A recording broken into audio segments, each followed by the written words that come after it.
Halo guys, melihat gambar di layar saya ini tentu kalian sudah tidak asing ya, pasti sudah mengenal.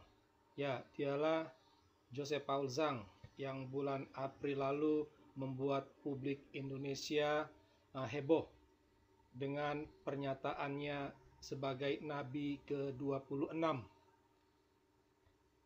Pernyataan ini menyimpulkan bahwa dia nabi setelah Muhammad, padahal orang Islam melihat Muhammad itu adalah nabi terakhir. Pernyataan sebagai nabi ke-26 itu berarti melangkahi Muhammad. Oleh karena itulah pernyataan Joseph Paul Zhang ini dilihat sebagai bentuk menghina Islam. Ya, maka wajar umat Islam marah. Nah, oleh karena itulah sangat menarik kalau kita mencermati kasus Joseph Paul Zhang ini.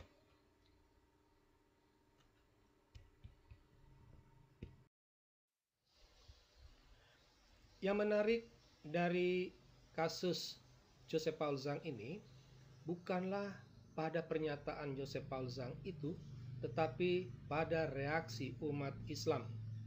Nah, jadi kita di sini akan mencermati kasus Joseph Paul Zhang ini dalam konteks melihat reaksi umat Islam. Tokoh yang akan kita telaah pernyataannya adalah Mas Duki Baitlawi. Pertama kita coba cari tahu siapa beliau ini. Dia pertama dikenal sebagai ulama Nahdlatul Ulama. NU itu dikenal sebagai kelompok Islam yang moderat. Dia juga adalah juru bicara wakil presiden saat ini. Selain itu, dia punya posisi jabatan sebagai Ketua Bidang Informasi dan Komunikasi di Majelis Ulama Indonesia. Apa reaksi Baitlawi atau tanggapannya terhadap pernyataan Joseph Paul Zhang? Setidak-tidaknya ada dua hal, ya, ada dua pernyataannya yang menarik untuk kita telaah. Pertama, semua orang sama di muka hukum. Dan yang kedua, apa yang dikatakan oleh Joseph Paul Zhang itu merupakan bentuk Islamfobia. Kita akan lihat, kita akan telaah satu persatu. Sekarang kita coba menelaah pernyataan Baitlawi yang pertama, bahwa semua orang sama di muka hukum. Prinsip dasar yang mau dikemukakan di sini adalah orang yang salah itu harus dihukum. Ini merupakan salah satu prinsip dari negara hukum. Nah, hanya harus lembaga yang otoritas tertentu yang punya wewenang untuk menjatuhkan hukuman tersebut. Tidak boleh siapapun ya menyala-nyalakan orang. Tetapi dalam kasus ini Joseph Paul Zhang sudah divonis salah karena dia menghina Islam. Maka logikanya ya dari pernyataan Baitlawi ini Joseph ini harus dihukum ya. Nah, namun menjadi menarik kalau kita mengadakan refleksi ya. Bagaimana dengan kasus UAS Ustadz Abdul Somad? Kita tahu dulu Somad pernah membuat pernyataan dalam salib ada jin kafir. Yang ini merupakan bentuk penghinaan terhadap agama Kristen. Tapi bagaimana sikap Baitlawi sendiri? Ya. Kita coba melihat jejak digital dari peristiwa tersebut pada saat konferensi pers di Majelis Ulama Indonesia. Baitlawi hadir di sana Ya, secara tidak langsung dia mendukung Ustadz Abdul Somad. Nah, disinilah kita melihat bahwa dalam kasus UAS, MUI justru tampil sebagai pembela. Bahkan MUI mengemis-ngemis agar kasus UAS ini tidak sampai ke ranah hukum.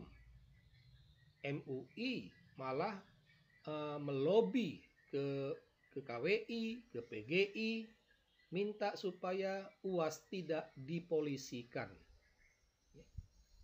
Sangat ironis. Di satu sisi, dia mengatakan semua orang sama di muka hukum. Tapi, sisi lain ada perbedaan. Jadi, di sini tampak jelas bahwa sama di muka hukum itu hanya berlaku pada non-muslim, tidak pada umat Islam. Ustadz bebas. Selain itu, poin yang kedua, hukum tajam ke non-muslim, tetapi tumpul ke umat muslim.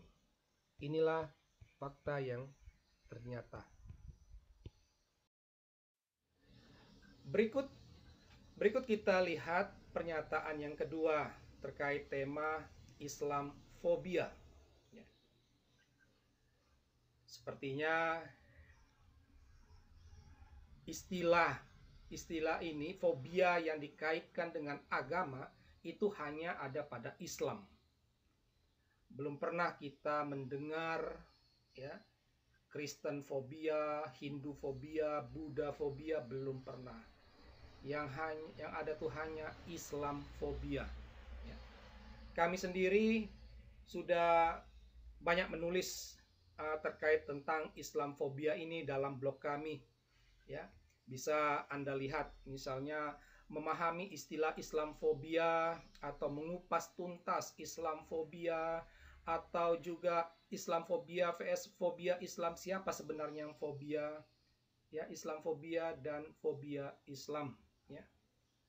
Nah, sepertinya Islamfobia ini itu sebagai alat untuk membungkam kritik terhadap Islam.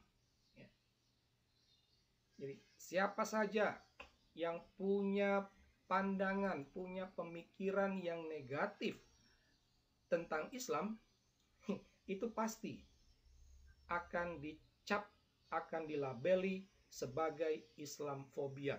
Ya. Misalnya ketika ada orang mengaitkan Islam dengan terorisme, pasti orang tersebut akan dicap Islamfobia. Atau ketika ada orang menyinggung Muhammad yang menikahi anak usia 6 tahun, loh, ya, pasti akan dikatakan Islamfobia. Ini, pokoknya kalau ada punya pemikiran yang negatif, pasti akan dikasih label Islamfobia. Nah, dari sini muncul kesan, ya, bahwa Islam itu agama anti kritik. Ya. Jangan pernah. Kamu hanya bisa memberi penilaian positif terhadap Islam. Tapi kalau kamu memberi penilaian negatif, kamu akan dikatakan Islamfobia. Ya. Anti kritik. Islam hanya terima yang senang, sekalipun itu salah, dan menolak yang tidak disukai, sekalipun itu benar. Sungguh menyedihkan. Dari sini kita akhir sampai pada satu kesimpulan. Setidak-tidaknya ada 3 poin penting sebagai kesimpulan dari uraian di atas tadi. Ya. Pertama, kita dapat melihat, kita dapat menilai bahwa kalau umat Islam lemah dalam refleksi, mereka lebih mengutamakan emosi, Ya. Ya. Selain itu, terlihat ada standar ganda terkait dengan penistaan agama. Kalau umat Islam, ya, umat Islam boleh menghina agama lain asalkan sesuai dengan akidah, tetapi orang lain tidak bisa mengkritik Islam sekalipun ada dasarnya. Ini standar ganda. Ya. Negatif keluar, positif harus ke dalam. Sungguh lucu. Kesimpulan ketiga, ya terkesan umat Islam ragu dengan agamanya sendiri. Mereka ragu dengan keyakinan bahwa Muhammad itu adalah nabi terakhir. Mereka ragu. Kalau mereka sudah yakin, mau ada orang mengaku diri sebagai nabi ke-26 kah, ke-27, masa bodoh. Ya. Persoalannya, mereka kurang yakin. Ya. Sehingga ketika ada pengakuan itu, mereka tersinggung, mereka marah. Ya. Nah, dari 3 butir kesimpulan ini, saya menemukan ada semacam asas dalam Islam ini, yaitu bagiku agamaku, bagimu agamamu, tapi aku boleh menghina agamamu dan kamu tak boleh menghina agamaku. Sungguh menyedihkan. Demikianlah telaah atau pencermatan atas kasus Joseph Paul Zhang. Kita tidak melihat pada pernyataan Josephnya sendiri, tetapi lebih pada reaksi umat Islam, dalam hal ini Mas Duki Baitlawi. Akhir kata, kami mohon dukungan dari para pendengar untuk memberi dukungan kepada video ini dengan mengklik tombol like-nya atau juga subscribe-nya serta loncengnya. Terima kasih, sampai jumpa di lain waktu.